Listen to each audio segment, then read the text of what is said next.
action. Good afternoon, everybody. We have another episode of Wonders 906. And it is, what is it? It's Friday today. Hold on. Sound check. Babe, can you see me on YouTube? Yay! What? Yay! Okay. Check, mic check. Today we have Dr. Jen Powelek. She is, you know what? I don't know much about her. I just know that she comes highly recommended from my dear friend petevsanxiety. Follow him on YouTube, TikTok, all the things. And so I figured she'd just, come on and basically introduce herself to me and to everybody. Sometimes I wait for the person to get on, and then sometimes I don't. It just all depends on like how I'm feeling, how my social anxiety is doing, all those things. I'm really looking forward to talking to her because she's knowledgeable in BPD, and I haven't had a guest on here, surprisingly, that is, how would you say, knowledgeable in BPD or has even brought up the topic. I hope I got the time right. So we are just waiting for her to pop on. How's everybody's mental health today? Let me bring up the chat. Hello. Hi, how are you? I'm good. It's nice to meet you finally. Yes, thank you for bearing with me through my depression episode. Oh, I'm glad you're feeling better. So we are recording already. I just gave an introduction of today's, just basically today's podcast. I Like I said, I don't know much about you. I know you come highly recommended by Pete vs. Anxiety, and he's one of my dearest friends and Oh, greatest influencers. And I just know that you know a little bit about, well, a lot probably about BPD, and I haven't had a guest on here bring it up at all. And so do you want to give us a overview of your background and expertise? sure. Yeah. So I'm Dr. Bellingrot, Dr. Jen. I go by in most platforms, but I have been a psychologist for over 20 years. First, it was in the military, and then now in the civilian sector. And I think my interest in personality disorders just sort of evolved over time. I when you're a psychologist and you don't have a particular specialty, you just get all kinds of things, all kinds of presenting issues.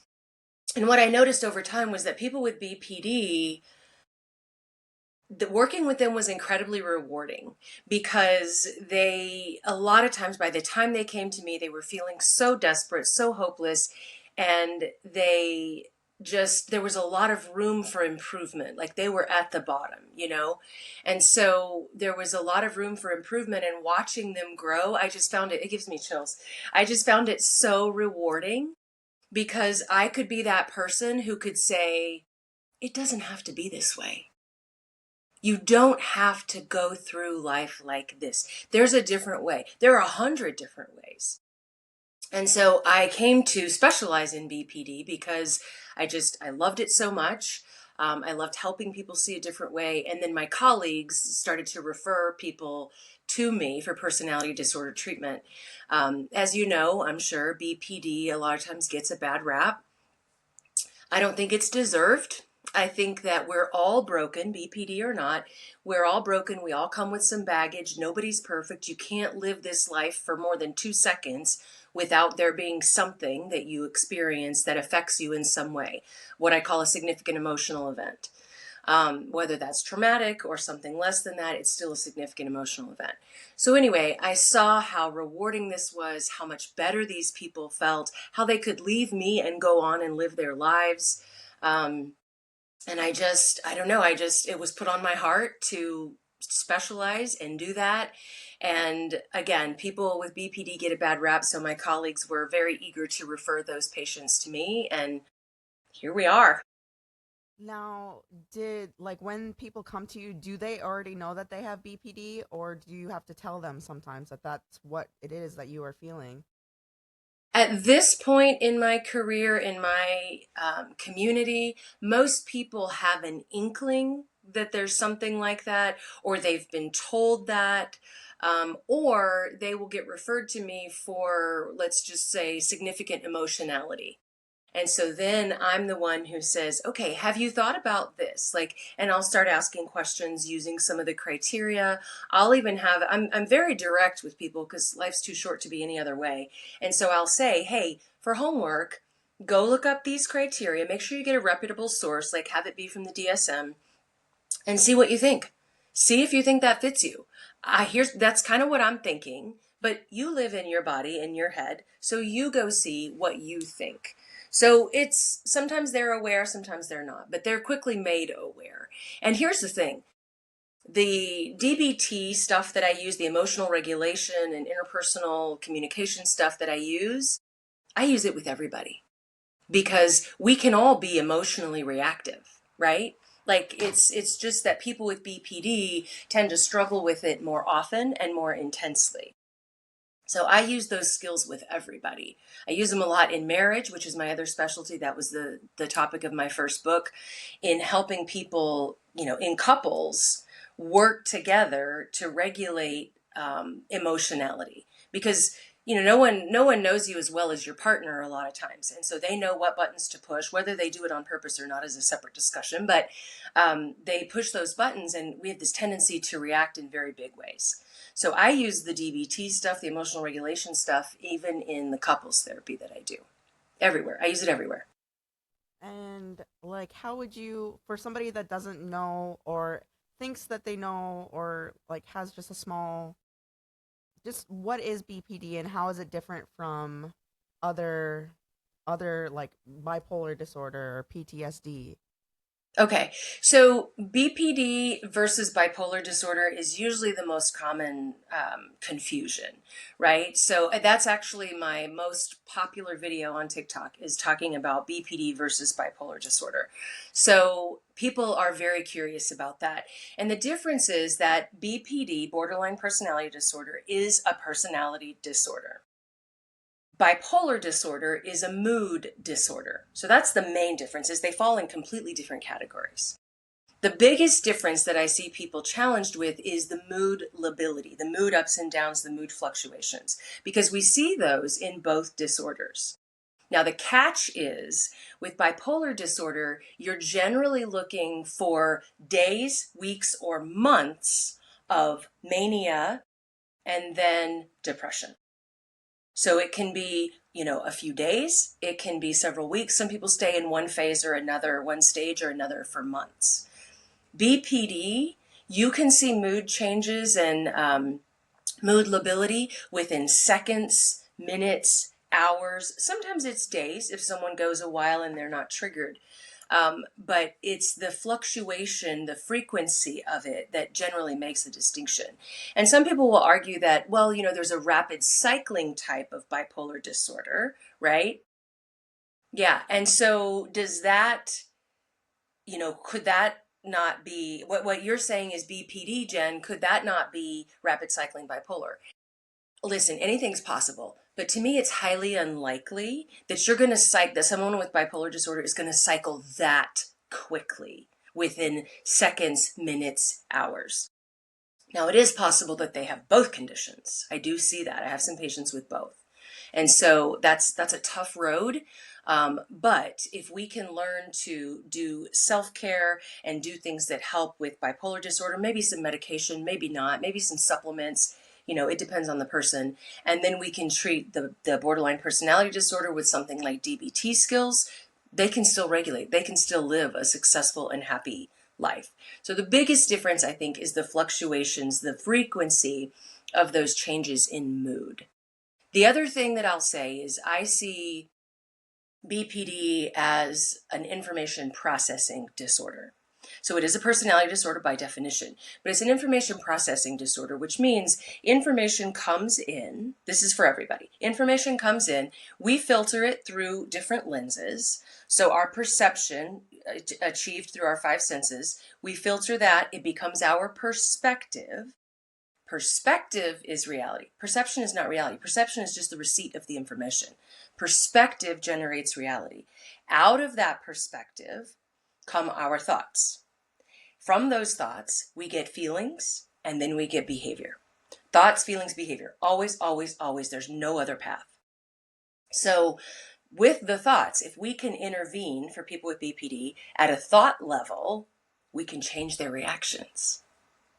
And that's, again, I've got chills. I love talking about this so much. And I love working with people with BPD because it's just, like I said, it's so rewarding to be able to say, hey, let me give you another way to do this.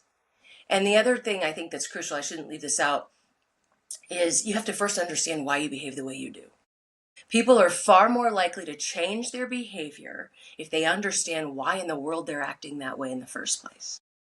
Right? It's kind of like if you've ever raised children and you have like toddlers, there's this age, somewhere between 3 and 5 generally, where they learn to understand and appreciate reason. And you can reason with them and explain why they shouldn't do this behavior or why this will result in a consequence, et cetera, et cetera.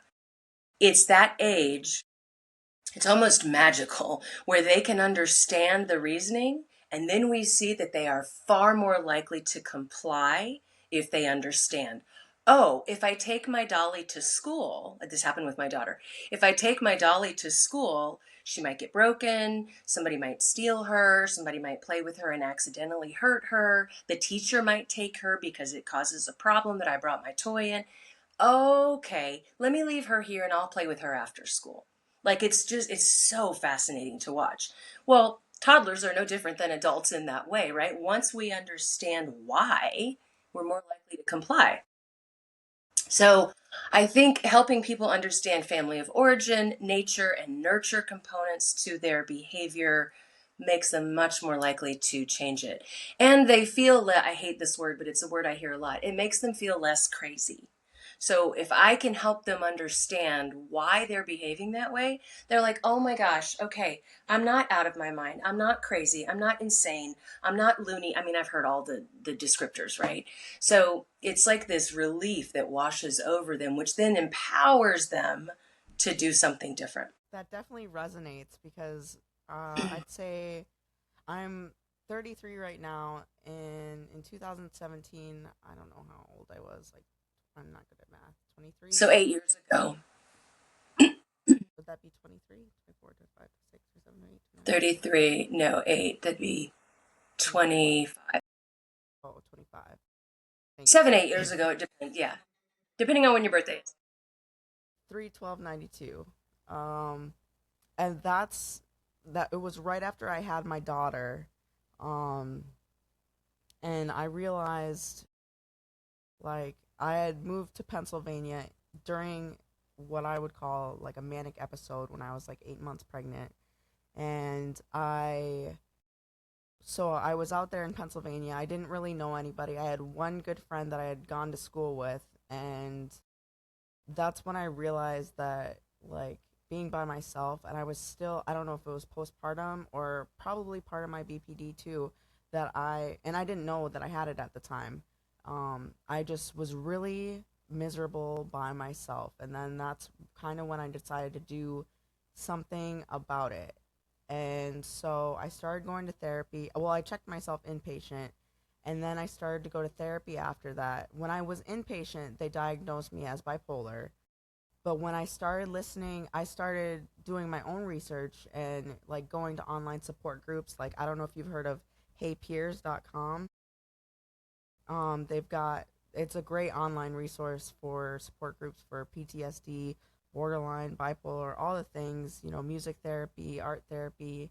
And I heard somebody talking about rapid cycling, and I don't know if they were talking about because I didn't know that there was a bipolar rapid cycling, but they were definitely talking about how the moods were more like this. And then somebody brought up borderline personality disorder, and what they were saying was like started to resonate with me, and I'm like, oh, that's more like what I have, I feel like.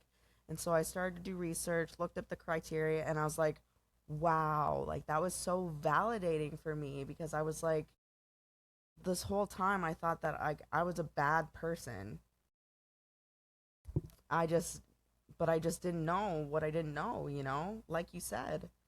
But then, I've been on this journey for 7 years, and just this past no, not this October, but last October, I was put on Abilify, which probably has been one of my key ingredients for building stability. I mean, there's a lot more to it, but definitely being on an antipsychotic has helped me maintain, like, take that, because I've struggled. My biggest struggle is probably my anger. Hmm. Um, and that took a curb off of it. But I'm also um, definitely getting into my DBT days. Like right now, we're working on interpersonal effectiveness, and I'd say that's probably like my biggest struggle that I have. Hmm. Anger is a tricky one. That's really common with people with BPD, um, because they're easily triggered to defensiveness. Because the tendency, again, they're processing information in such a way that they take things personally. So Yeah. that to me is the biggest challenge for people with BPD. It's actually the biggest human challenge, probably. Any sort of interpersonal challenge is when we take things personally because we react out of that. And the thing about anger is it's a secondary emotion.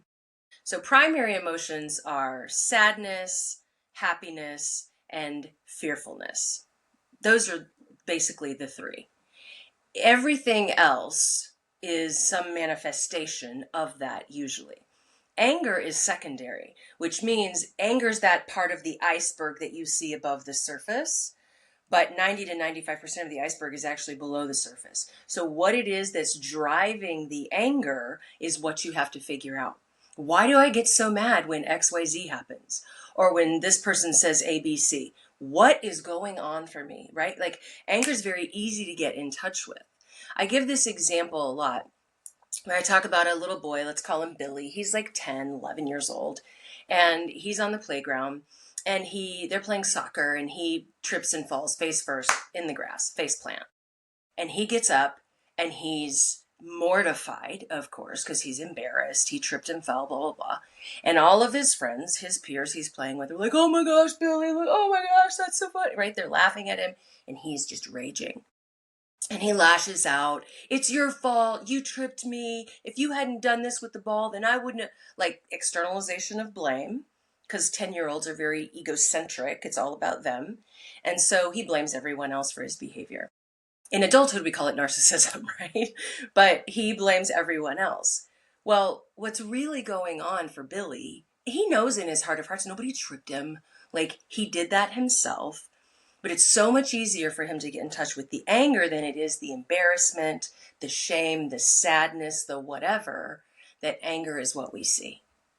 So actually, he's not mad because nobody did anything to him. He's mortified. That's the problem. And so when we take things personally, anger is very often the first thing that we can get in touch with. It's almost like this sort of visceral reaction. It's almost instinctual in a lot of cases. And if you can learn to unpack why in the world this person is provoking the hell out of you, you can get control of your anger because you change, again, your information processing. You change the way things occur to you. Therefore, your reactions look different. It's fascinating to watch, I'll tell you. Like, again, it's what keeps me coming back to working with people with BPD and intense emotionality is just watching the change. It's amazing to watch. I love that. Yeah. Um, I was reading, like, when I was thinking about getting ready to do the podcast with you, I searched you on Copilot, and it says that you also have, like, um, do you work, like, is spirituality part of your work too? It is, yeah. I'm a Christian. I'm a Christ follower, and so I will, as part of my intake, I ask everyone what their spiritual beliefs are. Do they have any faith practices that I could be aware of? Because I find that spirituality is a source of comfort and solace for a lot of people, and spirituality is just being a part of something larger than yourself. So it doesn't have to be Christianity. Again, that's my preference, but For people who are believers, we will work that in a number of ways. I will either pray with them, tell them to pray over something. I will always pray for them. Or, we will talk about like, okay, getting into the word or doing a Bible study, getting some support by joining a women's group, going to church, finding a church if they don't have one. So I weave that in if they're willing. I have patients who are agnostic and atheistic, and that's not a problem. It's not something that we explore unless they're open to it, which some of them have been, which is really That's cool. really cool. Yeah. Yeah. So I always assess that and see where they're at to see if this is something we can discuss or if it's something where they're like, no, I'm good. Let's do other things. So it is woven in there. Okay. Yeah. Um, you kind of talked about it. Well, I don't know. What inspired you to pursue psychology in the first place?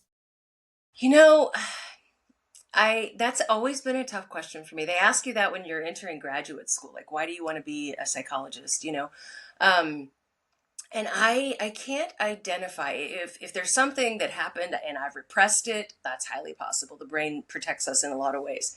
But the thing that comes to mind for me is that I just know what it feels like to have someone support you through difficult times. So one of my most significant emotional events that I recall is being bullied in junior high.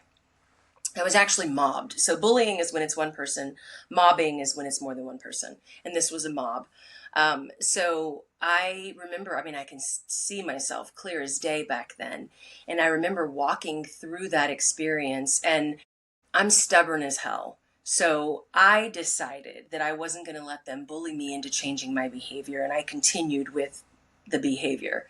Um, and just having that strength, I don't know where it came from. I mean, I would attribute it to God in hindsight, but just having that strength to survive through that and thinking about how it would have been great to have support. And I did. I had friends who were on my side. Um, and having that support through that process, just knowing like I could do that for other people, that felt really appealing. So that's the best explanation I can give. I know a lot of people have like an origin story, and Yeah, like I people in really their don't. family or how they were Yeah, raised, but yeah. that's that's inspiring. That's very inspiring. Thanks. Yeah. Um, what about some common misconceptions about therapy and mental Oh gosh, how much time do you have, Wanda? Um, health? right? Like there are so many. When I was in the military, I actually wrote an article about mental health myths.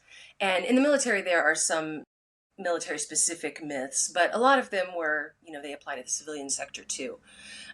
In terms of like the military specific ones were like who can access information and stuff like that. But the standard myths are that we're going to come in and we're going to just talk about your parents and blame your parents for everything. Life is too short and ain't nobody got time for that. So we're going to talk about how you got, what is your origin story? How did you get to believing the way you believe? But we're not going to stay there. We can't change it. So why do we need to live in that space, right? So we're going to talk about your parents. I do a thorough family of origin sort of deep dive for every person who comes in because I want to help them understand their behavior.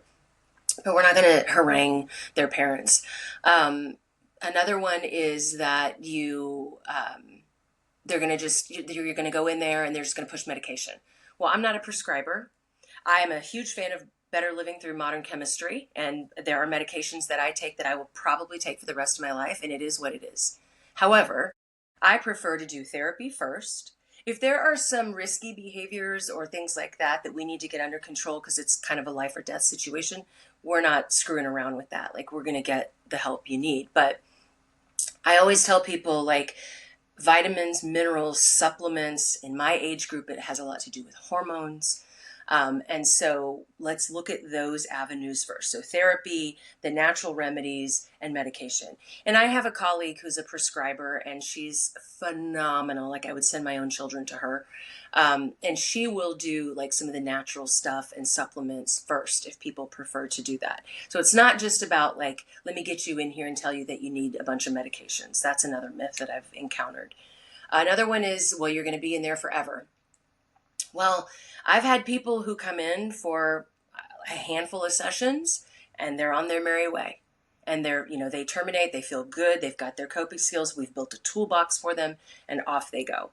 Other people I've known for years and years and years. And some of them have stayed in therapy for that long because they have so much trauma that we have to unpack. I also do EMDR, eye movement desensitization and reprocessing for trauma. So that can take quite a while if there's a lot of trauma to unpack. Um, and then they're trying things out in their real life. They come back, we tweak it, we modify. Okay, go try this. Like they've got a lot of work to do in terms of trying different things out. Sometimes there's a lot of repair work, like their family of origin stuff. And so, do they need to make amends with those people? Do they need to set boundaries with those people, write them out of their life, whatever that looks like? That can take a while. And then I have people who use it as a medical model.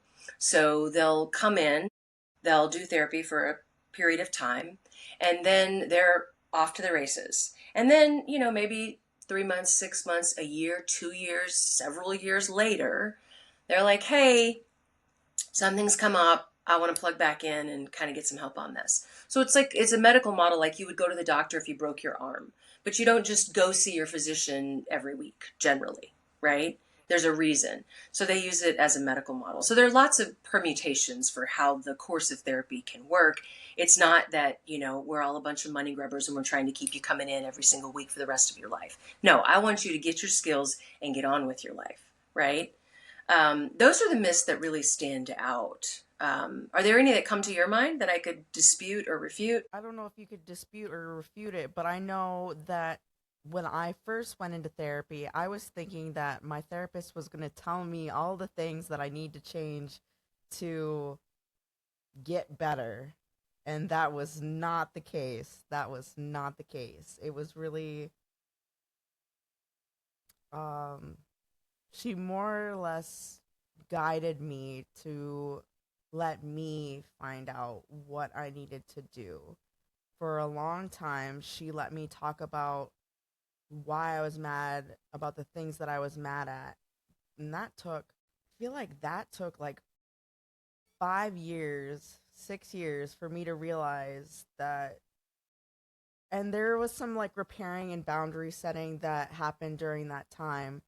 But now I'm in the midst of, okay, what can we do about it? Like now we're, instead of me talking about my problems and stuff like that, now we're doing the work. We're into DBT. Yeah.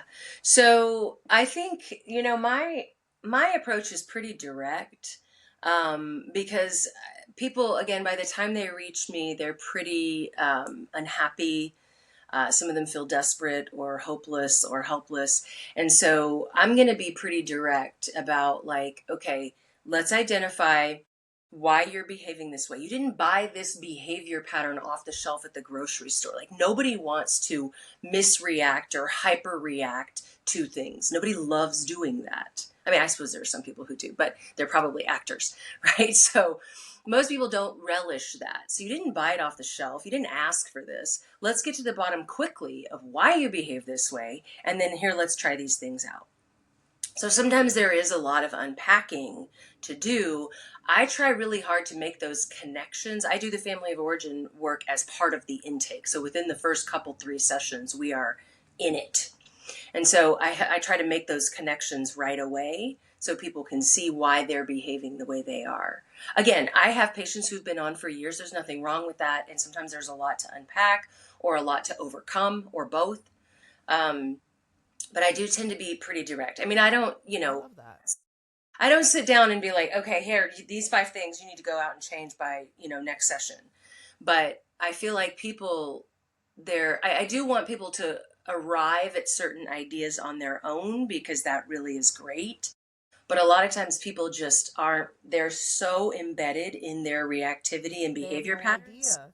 They have no idea. They can't see the forest for the trees. So I feel like it's my job to point that out pretty quickly.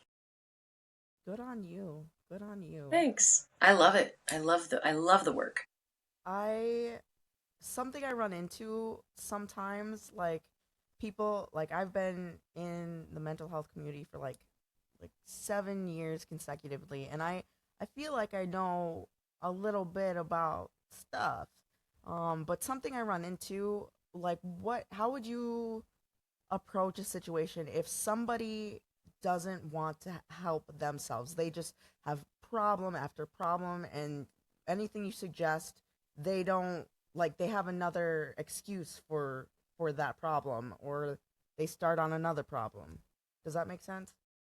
Yeah, I think I've seen that happen where people they've held this stuff in for so long they come in and they just want to download everything, right? And so I'll give people some grace and certainly allow them to get a lot of the feelings out, but the minute I start identifying patterns or trends, then I'm going to highlight those. So a lot of people will, they come in a very self-victimized place, that I'm a victim of my past, these horrible things happened. And some people find this a little controversial. I just find it truthful that there's no such thing as a victim who's alive. Victims die, survivors live. So if you're in front of me telling me of these horrific things that happened to you, you're a warrior. You're a survivor. You walked through that stuff, no matter how terrible it was. You walked through it. And so now what are we going to do about that? Like, don't put your I call it the bottom of the victim V. So like if you're stuck right here, there's nowhere, you can't get out, right? Unless you start to do like this and work your way up. So don't leave yourself stuck in the bottom of the victim V. Figure out why you behave the way you do. And chances are there have been a lot of influences, especially before the age of 6, which I can come back to, but there are a lot of influences on your behavior. And so let's figure out what those are. Look at what you've survived and what that history tells you that you're capable of. A lot of people, to take what you're asking and kind of make it an extreme example, a lot of people who are incredibly externalized in their blame tend more toward the narcissistic end of the continuum. And so if they have narcissistic traits or features, I can work with that. Full blown through and through narcissistic personality disorder, they generally don't end up in my office because they don't think they have a problem. The problem is everybody else. So a lot of people have asked on TikTok, like, what do you do for people who have a problem and they just don't even see it? They're unwilling to see it, especially people with BPD, where people outside of them can really see what's going on, but they are just in denial or, whatever. Um, you can lead a horse to water, but you can't make them drink. So you can share resources. You can say, hey, friend, have you thought about this? Or, hey, here's this TikTok video that really resonated with me, reminded me of you, however you want to phrase it. Take a look at it. Tell me what you think. Or, hey, I found a therapist and we're working on X, Y, and Z. I really think that, I'm seeing you struggle a lot with emotions and anger and et cetera, et cetera. And I wonder if you'd be willing to talk to this person as well.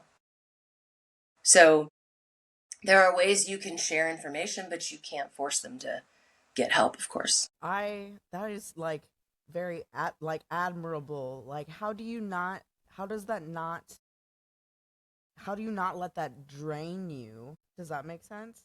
As the person on the receiving end of someone who's digging their heels in and not getting help. Yeah, how do you not let that drain you and, like, I guess, discourage you? Because you must put up a boundary, I guess. Exactly. Yep, Okay. nailed it. Yeah, so you set you share the information. If you continue to bear the brunt of their emotional challenges, you can set boundaries with that. You have every right to set limits and say no to things that are happening, even in this relationship where you care about and or love this person deeply. You don't have to endure being the the receiver of their bad choices, bad behavior, externalization of blame, whatever. So you can say, you know what? I can tell that you're really upset right now, and I get that. Why don't we come back and talk about this later? Or you can do like on a phone call, I'll tell people to use the three strikes you're out method. So if you're trying to talk with someone about an issue and they escalate and they're yelling and they're cursing, even if it's not at you, it's just to you still don't need to endure that. So you can say, you know what, friend, I can tell you're really upset, but I'm going to have to ask you to not treat me this way, not to stop yelling at me, to stop cursing. I'm not following along, and I want to be helpful and I want to listen, but I'm having a hard time with how intense this is. So please change your approach and let's try this again. Let's take a deep breath and go at it again. Okay, so that's one. Second time, they're escalating, and you can do this in partnerships too, in marriage and relationships, whatever, but they're escalating and they're getting back to that loud and, ugly place. Okay, you know what, friend? I really don't want to be a part of this. This is really getting my nervous system amped up. So if we can't continue this conversation in a more compassionate or calm way, then I'm going to go. So that's two. Now they do it again and they're yelling and doing the things. And then you say, you know what, friend, I'm going to get off the phone. Why don't we try talking on Tuesday? Or why don't we, touch base in the morning? Or what have you. Now, if it's in person and it's egregious, like someone is physically harming you, no, we're not doing three strikes. You get the hell out of Dodge and you don't look back, right? Like, do what you need to do. Go to a safe place, call the police, whatever. You get to have your boundaries in that situation. You don't deserve to be put hands on. I want to put a pin in that. Like that whole thing, the 1, 2, 3 is very helpful because Good. I have trouble putting up that boundary because I want to be somebody's safe space, things like Hmm. that. But that you can't, give if you're empty. So I don't want to empty myself. Thank you for that. I Of love that. course. Yeah. Yeah. Three strikes, you're out, just like baseball. um, how about, is there anything certain that you want to talk about, or you want me to just keep going down this list? Um, I mean, I'll plug my books at some point, just so that people are aware of those resources. But we can do that at the end if you want.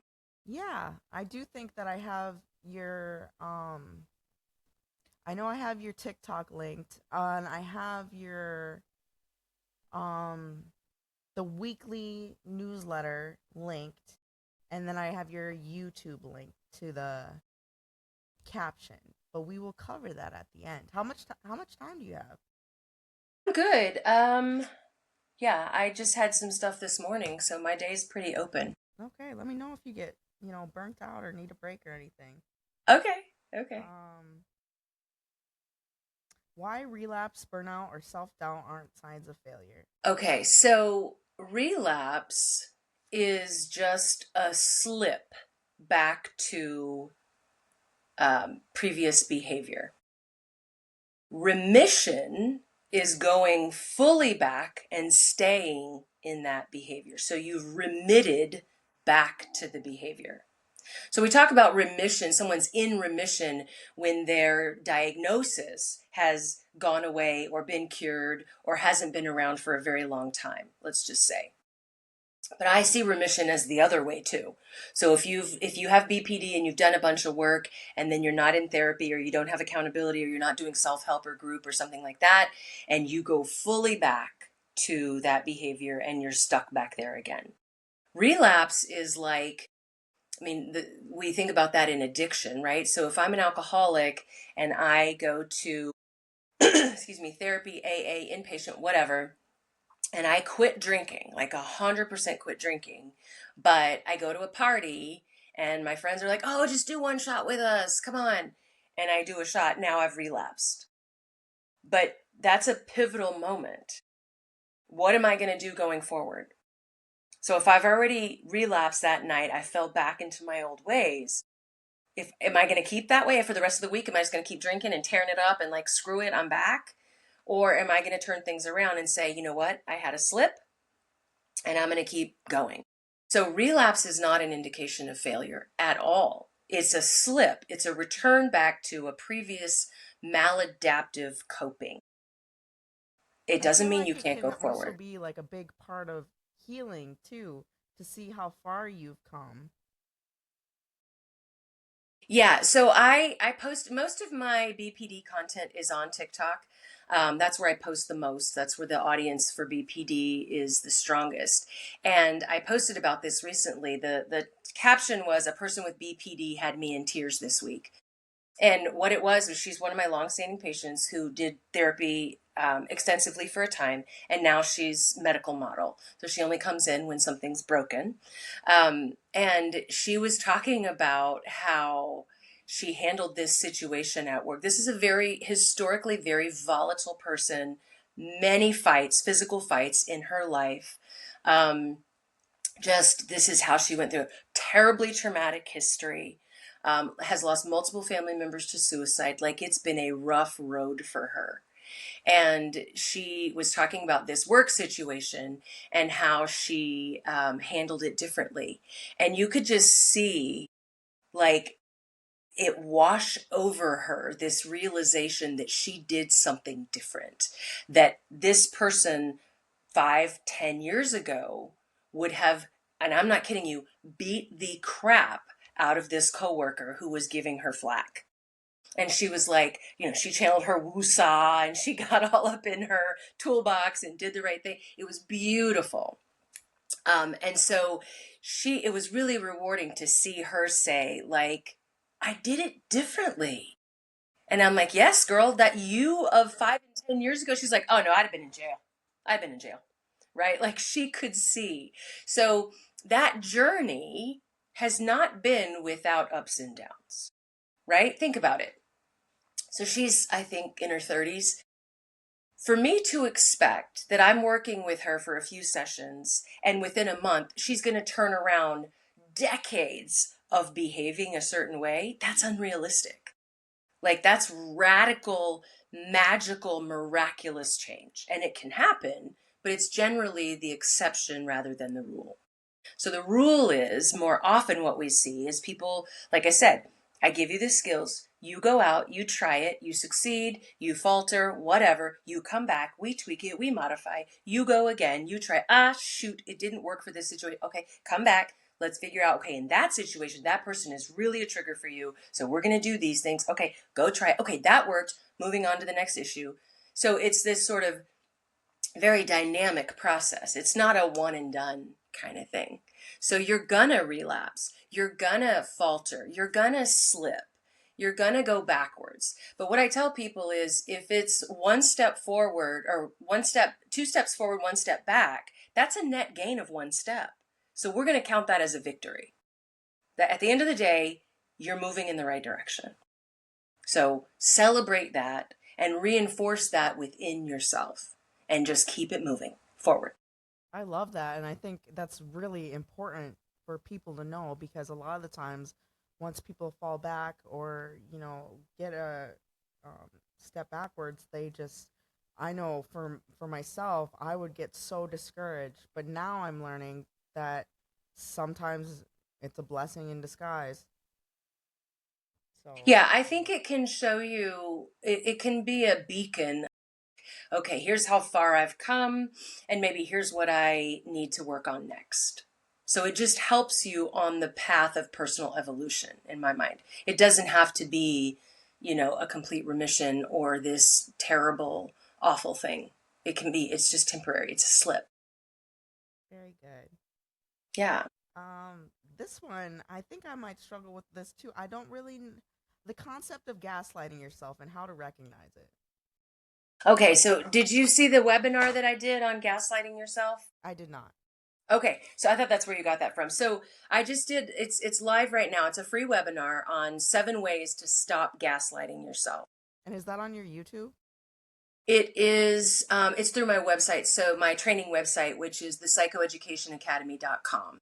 Well, that one I don't have pin. Okay. You'll have Yeah, so to. that's where I've got a bunch of training there. There's free training, there's paid training, there's an after action review for therapy to make sure you're getting your money's worth out of therapy. There's a free gratitude exercise. There's all sorts of stuff. There's overcoming negative thoughts, self limiting beliefs. There's a sleep package, all sorts of things. But that's the psychoeducationacademy.com. And you can go there and get Is it's that linked in I'm my sorry? bio. Is it your TikTok Yes. bio? Yeah, so TikTok Oh, is Shrink Think with Dr. Jen. yeah. And then I posted that. I thought that was just the weekly newsletter. Um, Well, there may be, so the drbellingrot.com is where you sign up for the newsletter. And yeah, that's the then, one I have. And you said the other okay, one's Psycho Academy. the psychoeducationacademy.com. Education. Because I'd like to check this out for myself. Academy. Yeah, so 7 ways to cut yourself some slack, show yourself some compassion, or stop gaslighting yourself. Gaslighting is a form of manipulation, and we think about it, we hear about it a lot. It's a buzzword. We hear about it a lot in terms of narcissists. But we are very good, unfortunately, at gaslighting ourselves into believing the wrong things. And so this goes through it's letters A through G, 7 ways to cut yourself some slack. I think it's huge. Show yourself some grace, be compassionate with yourself. Um, One of my favorite strategies for that is what I call BYOF. We were talking about this on the Yeah. TikTok live. Yeah. So BYOF is be your own friend. So if you've got a negative thought in your head, think about what you would say to a friend. And whatever you would say to a friend is going to be kinder and gentler than what you would say to yourself. So then take that and say that to yourself. So for instance, if you're going to get up and do a presentation at work, let's say, and you're getting prepared for it, you're doing your research, putting together your script, building your slides, doing all the things, and you're just in your head like, I'm going to screw this up, I'm going to trip over my words, etc., etc. That is me Then with a podcast, doing a podcast. I'm like, it's not going to be any good. I'm going to be awkward. I just, right, so would you say, if I said to you, hey Wanda, I'm going on my podcast today and I'm going to talk about blah blah blah, and I am so spun up. I'm just gonna trip over my words. I'm gonna mess it up. I don't know exactly what I want to say or if I'm gonna say it right. Would you be like, yeah, Jen, you probably shouldn't do that podcast. You should probably just quit now. Just go ahead and take down your podcast. You've done 30 something episodes, but just take it down. You're not gonna succeed. Hell no, you wouldn't say that to a friend. If you would, you're not a very good friend, right? So whatever you would say to yourself, girl, just go for it. What's the worst thing that could happen? If no one is going to die or lose limb, freaking go for it. that It's is such a great way okay. to reframe. I love You that. have to, right? Like we get in our heads, we live in our heads. There's nowhere else to go. And our brains are programmed to focus on negatives. Most of our thoughts are negative and repetitive. It takes 5 positives to outdo 1 negative. And that's just a start. Sometimes that doesn't even work. It's our brain is wired to protect us, but in these ways, it works against us. So you have to make conscious, concerted efforts to reframe your thoughts. And BYOF is designed to do that. Be your own friend. Think about what you'd say to a friend, say that to yourself, and keep it moving. Thanks. Yeah. Um. So, I just breath work. I'm not a. I'm a. I'm. I guess you just gotta have so much patience with it. Hey. Yeah, I don't do a lot of that Oh. with Okay. patients. I don't disagree with it. I think it's important. It's just not something that I coach on a great deal. I mean, I will tell people to do deep breaths and practice box breathing or the 478 breathing, whatever it's called, like diaphragmatic breathing in a way as part of mindfulness though. So mindfulness before responding. So like I'll use the 5 things technique. So when I'm coaching on mindfulness, which is it's the first component of DBT, I'm talking to people about like, okay, all you have to do is learn to respond versus react. It's not easy, but it is a simple concept, right? Amen. So it is not easy, but it is a simple concept in the sense of just taking a pause before you respond. So five things technique is, okay, my partner says something to me that feels very inflammatory, very provocative, very antagonistic, whether they mean it to be or not, separate discussion, but this is how I am processing the information. And so before I respond to this fool and lose my stuff, like, how can I contain this emotionality? So I will tell people, take a deep breath and look around and count five things. So books, lamp, bookshelf, picture, candle. That is just enough of a pause for your central nervous system to be like, girl, keep it together, right? Take a deep breath and now respond. And that response could be, you know what, I'm going to need to chew this over with a Twix. We're going to have to come back to this, right? Or that response could be, I'm genuinely responding to what you just said to me. Responses can look a number of ways. People, especially people with BPD, feel like they have to respond immediately to what's happening. And you don't. You really don't. That's our inclination. But that goes back to, you feel like you have something to defend because you're personalizing whatever this person said to you just now. And it's not personal. And you know why? That's because nothing is personal. Everything I say, do, believe, everything you say, do, believe is personal to you. I don't have any control over that. I don't have any power over that. It's not mine. It's yours. So, what I believe and how I respond is what I do have power over. So, getting people to practice mindfulness for just a nanosecond helps them to see how they can learn to control that. So, I will put, just very little bit of breath work into that, but a full concerted breath work effort. I find a lot of people who are very dysregulated with BPD aren't really able to do that, at least not in the beginning. So we've got to get them some coping skills that they feel like they can implement right now. And some people can do breathing and some people can meditate and whatever, and other people can't. So I'm a fan of breath Amen. work. I just don't coach it terribly much, I find.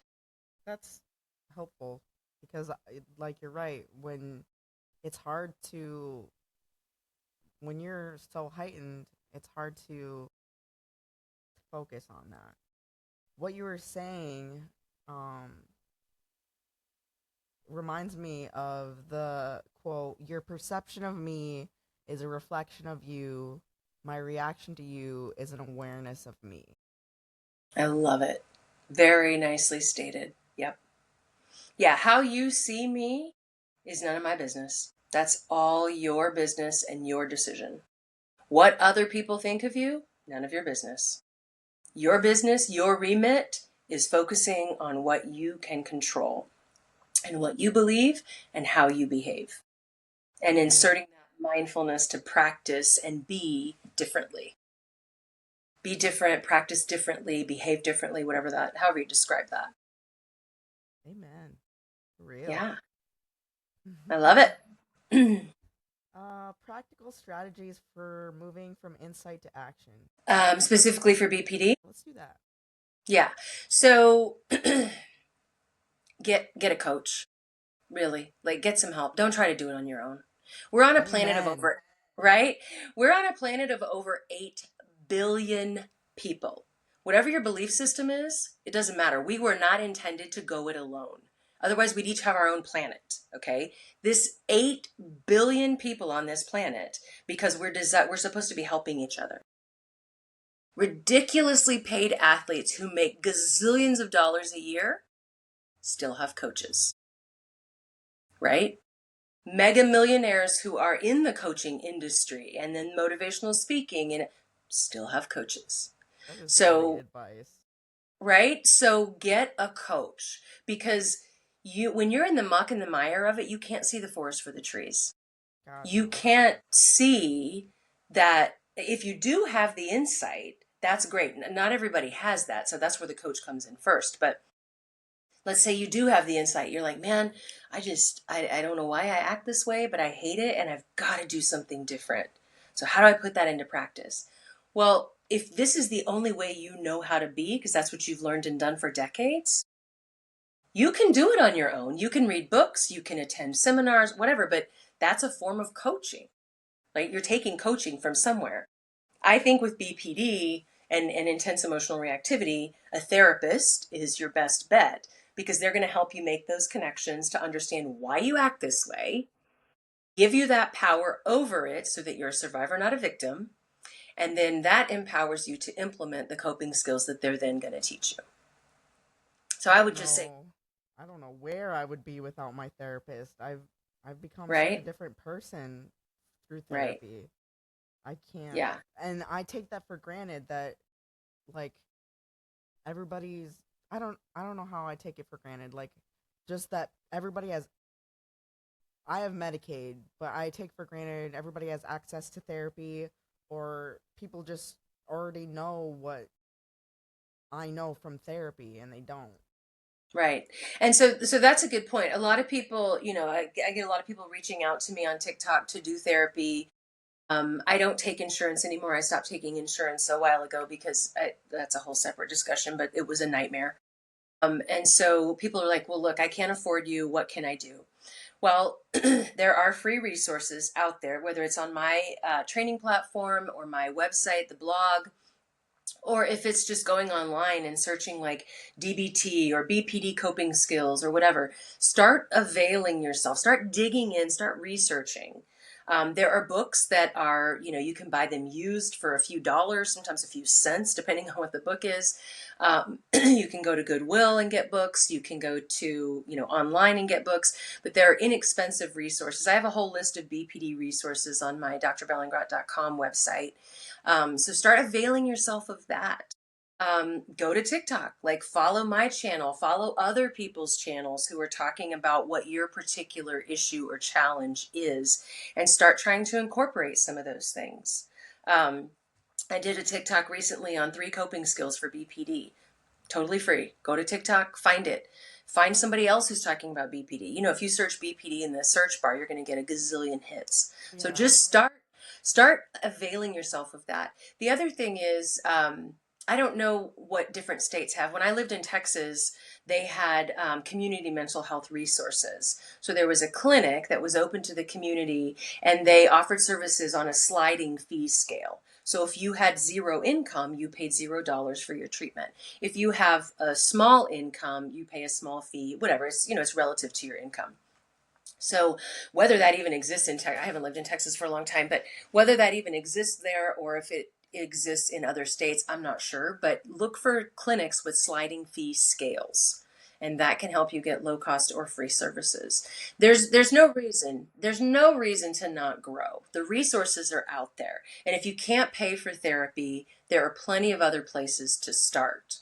A lot of people are struggling so much that they can't hold a job and therefore they can't pay for therapy or don't have insurance or whatever. And so start with these free and low cost resources, work on yourself, build yourself up, and then look for a job that pays, that there aren't a lot of expectations maybe if you don't have a degree or whatever, but look for a job and just get started. Try it out. But use the free resources that are available. Absolutely, they're everywhere. I put in the comment section her one of her websites, the psychoeducationacademy.com. I also want to highly recommend heypeers.com. I'll write that in the comments as well. That's where that's where my journey got started and where I found a community and built support, and I still talk to people from there. Finding a community that knows what you're going through is extremely important and helpful, so that you have some sort of support. That support, you know. Yeah, just get started. Just start somewhere. That all these other ones, everything's kind of running together now. I've loved talking. This is probably one of my favorite podcasts because Oh, a thank lot of what you. you say resonates with me and it's so good. Like I love that you exist. I love that you love to learn about this. You can really tell your passion. I will say that. Good. Thank you. That's a compliment. I want that to be conveyed. It doesn't have to be so difficult. There are ways to do things differently. Absolutely. Amen. And definitely check out her TikTok. There's so many helpful videos on there that you can get into. And she does host lives on TikTok. I wrote her TikTok handle in the caption section. Um, Maybe a couple more questions because I know that we're running a little bit of a long one. This is probably my longest podcast, but I just love We're going Joe Rogan style today. I just love the information that you have. It's just Yeah. very insightful. Thank you. Yeah, let's hit a couple more questions and then I'll tell people about different resources and books. What shifts do we need in how society talks about mental health? Lord, Wanda, that's a whole other podcast, sis. Um, oh gosh. And how can caregivers, educators, and advocates support this change? Whew, that's a big one. So I guess the most simple thing that I tell people is look, your brain is an organ, okay? Just like the pancreas. Pancreas produces insulin, right? When the pancreas doesn't produce insulin, we get diabetes. So if you had diabetes and you needed insulin, because that can be life and death, we know, would you not take the insulin?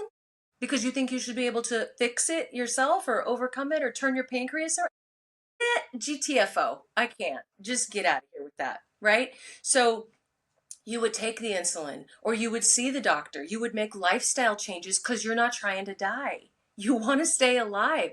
Why do we think the pancreas is any different than the brain? Help me understand. Tell me like I'm a kindergartner, right? That makes zero sense to me. So I think of it that way. Like you would get the help you needed if you had something from the neck down going on. You got a broken arm. You going to walk around with a broken arm? No. You're going to go to the emergency room and get your arm fixed. Like, why do we, there's something about it being in the brain that we think that we should be able to fix it or overcome it or change it. That we shouldn't, we're shoulding on ourselves, I call it. We shouldn't feel this way. We should be able to snap out of it. Oh, that's one of the worst, right? You're depressed? Well, just think differently, really. So just recognizing that the brain is an organ just like anything else. And there are things that you have to do to help it sometimes. It Preach. loves, right? It loves to play tricks on us. As I said, the brain is already hardwired to protect us. It is constantly scanning the environment for potential threats.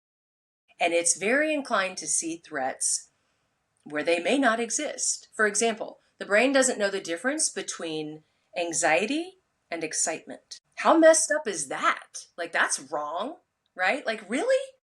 So you have to default to telling yourself you're excited, like the presentation example that we gave, or you're podcasting. Like, you're not afraid, you're excited. You're sharing crucial mental health information with the world, Wanda. Who doesn't want to hear that? It Right? Like, feels you've like got, fear. It definitely feels right. like fear. Yeah, but it's exciting. It is And what exciting. it means is, we want a little bit of anxiety to drive performance, right? Because if we're apathetic, we're not motivated to do anything. If we have too much anxiety, then we choke, right? But we want a little bit, anxiety is on a bell curve. So we want a little bit of anxiety to drive performance. But what we have to tell ourselves is that it's not fear, it's excitement. Like, I have this great opportunity to co host with this person, and we're going to be talking about really awesome stuff. And there are millions of people, if not billions of people in the world who are going to hear this. And it might change their lives. Now, that's a Hot lot of pressure, damn. Hot right? damn. That is so important. Like, that is so important for people to know because, like, some people feel that fear and they don't see it as excitement or necessary. They want to self medicate or, just make it go away and use that. I love that. Use that to help drive you and motivate you. Right. Right. So there's a lot of reprogramming that we have to do. The mental health stuff, I feel like the way we turn that around to your original question is exactly what we're doing right now. We just talk about it, right? We just talk about it and talk about it and talk about it until it changes. And I'll tell you, I've been doing this for over 2 decades, and I have seen a lot of changes. It is a long time. I'm old, right? I've been doing this for a long time, but I've seen changes in the past couple of decades in terms of how mental health is received, understood, perceived. And so I'm hopeful. That's I am exciting. hopeful. Yeah, I'm hopeful that we can keep moving on that trajectory. And, there are some people who will never, ever, ever, ever, never get behind mental health. They will go to their graves I just can't. suffering with, I I know, can't fathom that. right? It's loony. Like, why would you do that? It's insanity, right? The definition of insanity is doing the same thing over and over again, expecting different results.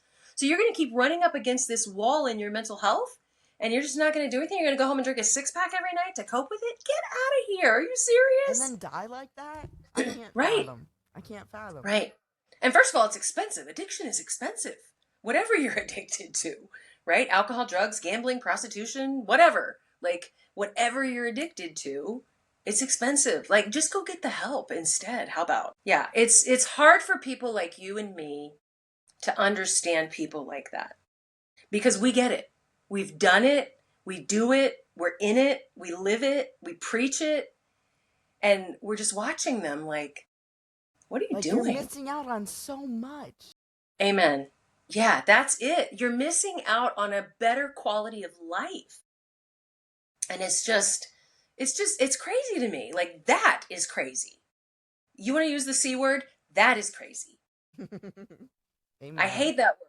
But it is just loony to think that, yeah, like, but it's, to their credit, they're enmeshed and entrenched in these mental health myths and fear. So fear is an incredibly That's how powerful strong motivator. fear can be. Yes, crippling fear. Yeah. Debilitating. So they're afraid of what's going to come out. A lot of people have a lot of trauma. They're afraid that, we're going to drudge all that up and then we got to deal with it. Yeah, we probably do need to pull it up, but we're going to deal with it differently. We're going to EMDR you. We're going to, do tapping. We're going to do whatever the things are that are going to help you reprocess that trauma differently and set it over here. So I referenced like before the age of 6 earlier. What I was going to say about that is that before the age of 6, we talked about this in the live last night, which I'm going to post on YouTube later today. But we talked about before the age of 6, things that happen to us are particularly powerful. That's not to say if you experience trauma at 12, 22, 32, 52, that it's not powerful. But before the age of 6, we're in a brainwave state known as theta. That's the same brainwave state we're in when we are hypnotized or meditating. What that means is we're highly malleable, we're highly influenceable in that brain state. So that means that the stuff that comes in from when we're, age up to age 6 hits extra hard and it develops core beliefs within us. And those core beliefs that are negative, the negative core beliefs, become self-limiting beliefs. And so what we have to do is go back to those early experiences, the early trauma, the early messages we received, even if they weren't traumatic, but they were negative, and reprocess those. So pull it up, reframe it, reprocess it, and compartmentalize it in a healthy way so that you can get on with your freaking life. That's the title of book number 4, by the way. Get on with your freaking life. I was gonna say, I love that. How, Yeah. um, I guess before we get into your any final thoughts, On just anything. I feel like we covered a whole dang lot today. Yeah, yeah. I love that we talked mostly about BPD because there's so many people hurting that I want this information to reach. And you asked great questions, like really getting into the depths of it, like what's going on, how do we fix it, what's going on for people, how can Thank we you change for this? that because Yeah, it was so easy to relate to this and want to know more. So I'm really glad that we had this conversation. Like, This is literally the best episode I've had, the longest episode I've had, and just the Awesome. easiest episode I've had. Wonderful. I love hearing that. I love it. So yeah, I would say that, the takeaway here is just get some help. Don't live this way, Amen. right? Don't torture yourself And every it, day. yeah, like people think that, oh, it's gonna get better. Like I just have to do this, this, and this, like myself, and it's just gonna pass. Listen to Dr. Jen. Right? Right. That's like saying I have insulin dependent diabetes and I'm just gonna, change my diet a little bit and maybe take a walk once a week and it'll pass. No, no. Get the help. 8 billion people on the planet. We're not meant to go this alone, whatever this is for you. Like, just get the help. If you can't afford the help, I get that. Get the free resources. And Go helping search. yourself is going to help other people too. It's going to be inspiring. You're going to get healthier for your next generation to come, because generational trauma is very real, very Yes. real. So learn it for your kids so that they won't have to reprocess all the information when they're older. This was very helpful too, for like I have a 3-year-old, and I tell Oh, his dad he's great. He is great. I I love tell his dad it. all the time, we are teaching him to learn to love himself. Yep. Amen. Yeah, and you're in those extra crucial years before the age of 6. So whatever you pump into that kid for the good, that's going to serve him for the rest of his life. It's exciting. 3 to 5 is like my favorite age. It is. It's a very fun age, and he's learning, and he's oh, it's just fun. I love it. Good for you. What a sweetie. Thank you so much. And tell us all Yeah. about I didn't know I don't think that I knew that I might have known you had one book, but I didn't know you had at least four. Well, right now it's 2.5. So let me explain that. So the first book was called Fix Your Freaking Marriage: Practical Tips to Just Start Somewhere. And the book is not just for married people. It's for people in any relationship, because it's actually a primer for like premarital counseling or therapy or premarital work or connection, whatever you want to call it. Because the first thing I do in the book is talk about 11 reasons that marriages fail. So you can go through there and make sure you're not hitting on those. And then I talk about 16 crucial elements. I talk about forgiveness. That's the first really meaty chapter. I talk about dealing with challenging personalities in your relationship. I talk about conflict resolution, fair fighting. I mean, it's 76,000 words on relationships. So that's Ooh. on. Yeah, it started out, it's so funny. It started out as I'm like, okay, I want to hit 20,000 words. That's kind of the minimum for a self-help book. So I'm typing along, and before I know it, I'm at 76,000 words. And I'm like, I should probably wrap this up, like, let's put a cap on her. So Fix Your Freaking Marriage, that's on Amazon and Barnes and Noble. And the second book is called You're Not Crazy, the Perimenopause Survival Guide. So that's the season that I am in. Love it. And it talks about different things: sleep, weight, diet, mood. That's, of course, my bailiwick. So I talk a lot about how to regulate mood in perimenopause. And guess what skills I'm teaching? DBT, emotional regulation. So that is the second book, and that is on Amazon exclusively right now. The third book is currently loaded into Amazon. I'm waiting for covers from my marketing team. And that is it's called The Betrayal Breakthrough: Transforming Pain into Power. So, whatever kind of betrayal you've endured, because we've all been there, it's part of being human. This book talks about how to overcome that betrayal with strategies upon strategies upon strategies. So, it started because earlier this year, I experienced a professional betrayal. It wasn't the first one, and it won't be the last, but it surprised me. So I was up in my feelings a lot, and I'm like, I have got to get this out. So I get on the treadmill, I'm on my laptop, I'm like walking and typing, and before I knew it, I had 6,000 words. And I was like, okay, I guess this is going to be book number 3. So kept going, and it's in the 20s now. But That one is about to be published on Amazon. And then the fourth book is the one I mentioned, Get On With Your Freaking Life. That one is kind of outlined, and it's based on a course that I teach on my platform, but I'm taking that course and blowing it up into like a really deep dive into overcoming self limiting beliefs and sort of resetting those early beliefs that we develop that don't serve us in the now. So those are the four books. Are One, those two of them listed are on public.